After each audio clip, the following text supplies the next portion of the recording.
First, that's the developer 1, and this is his computer. So developer 1 have a working area.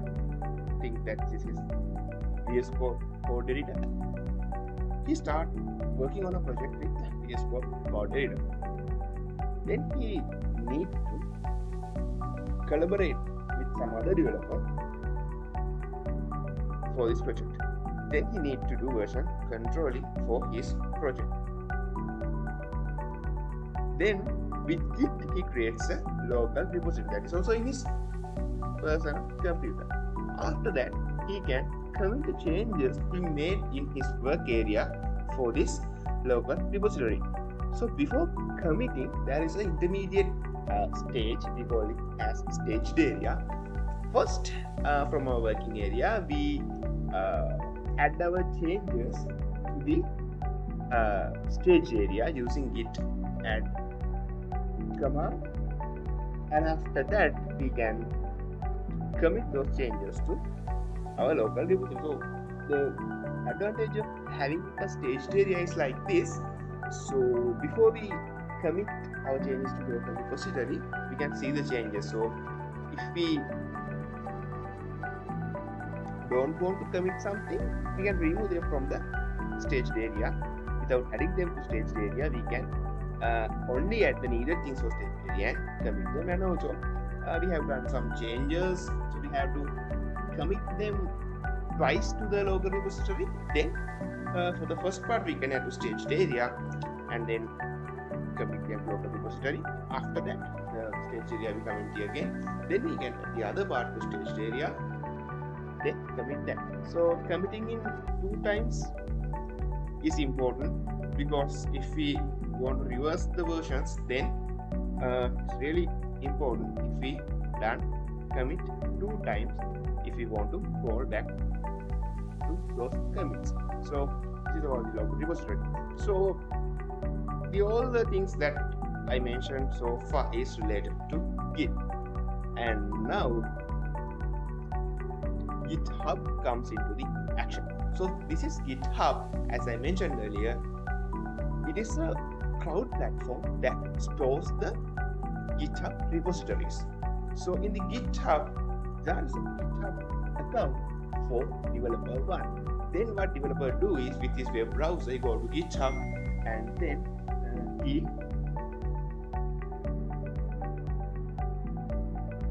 creates a repository on that GitHub account. So that one we call a remote repository because it's in the GitHub. It's in the GitHub. Okay, so it's the remote repository. Then what he do? He can push the code in his local repository for his GitHub remote repository.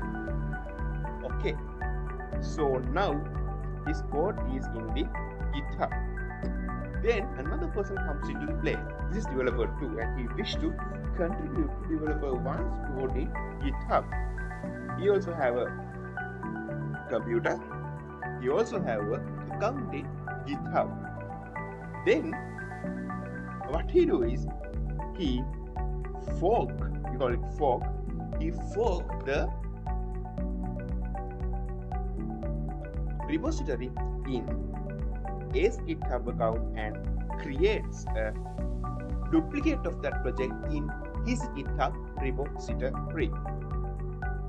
Afterwards, he clones that GitHub repository as a local repository for his PC. Then he can create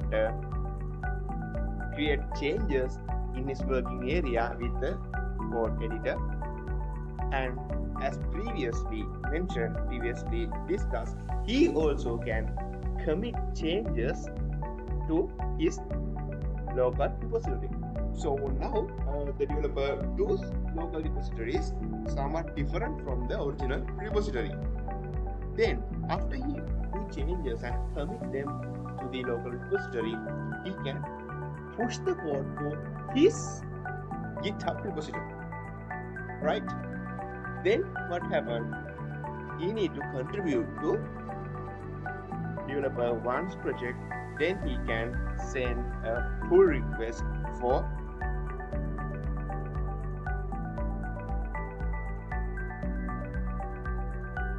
developer one's repository. Then developer one can either accept and merge the pull request, or he can decline. So he's the original owner of the code. So he can actually decide whether to add that changes to his repo or not. So let's say that he accepts that pull request. Then the code in his GitHub repository is also somewhat different from his local repository. So then he can pull